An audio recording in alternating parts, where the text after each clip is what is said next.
year. 21 Jump Street. Hi everyone. So I'm going to talk to you about joy and the happiest place on earth, which is of course Hong Kong Disneyland. So the first time I went to Hong Kong Disneyland, first of about 500,000, was in 2018 on August the 12th.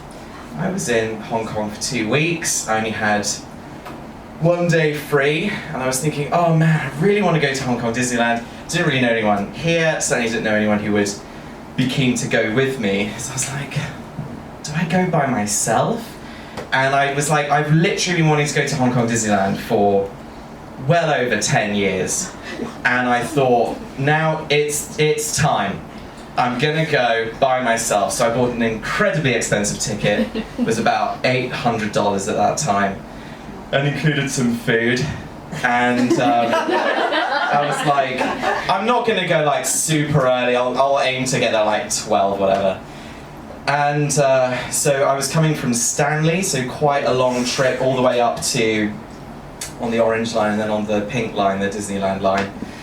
And let me tell you guys, when that Mickey Mouse shaped train came into the station with the Mickey Mouse windows, I was like, oh my goodness.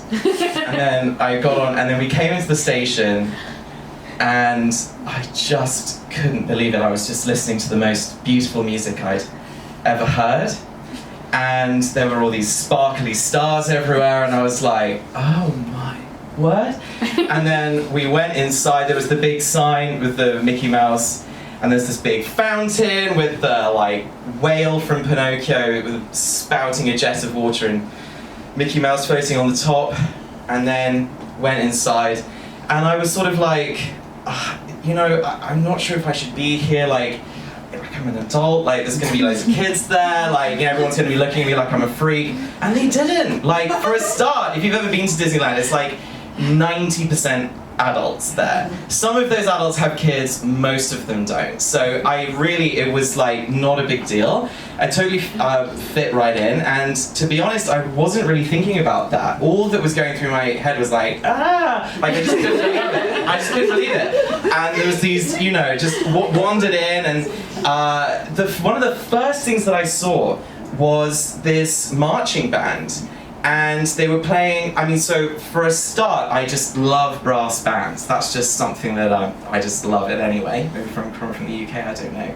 And I love Disney music. So the combination blew my mind. And they were playing this unbelievable Disney medley.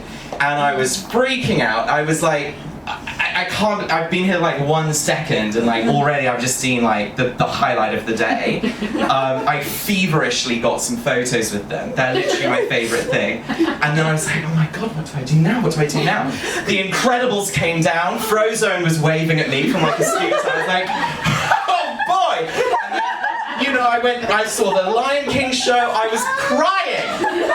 I saw the Lion King show in the West End. I paid £35, and I was like, this is dreadful. I thought, I was like, this is not good at all. And I love the album.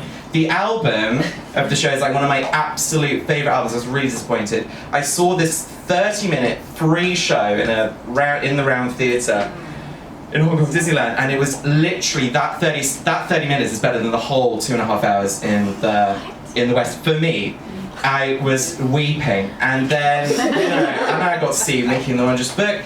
Anyway, I was just wandering around. It was getting dark. I was still there. I was like the last person to leave, and I just spent this entire day watching parades. I just spent this entire day. It's the first time in my entire life that I went to a theme park by myself, and I was kind of worried about going. I was like,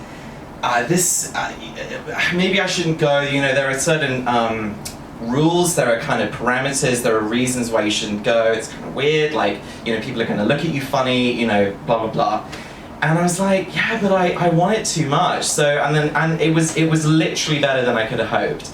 And it was raining the whole day, and I got a nice grayscale photo of everyone with umbrellas in front of the castle, which I really like.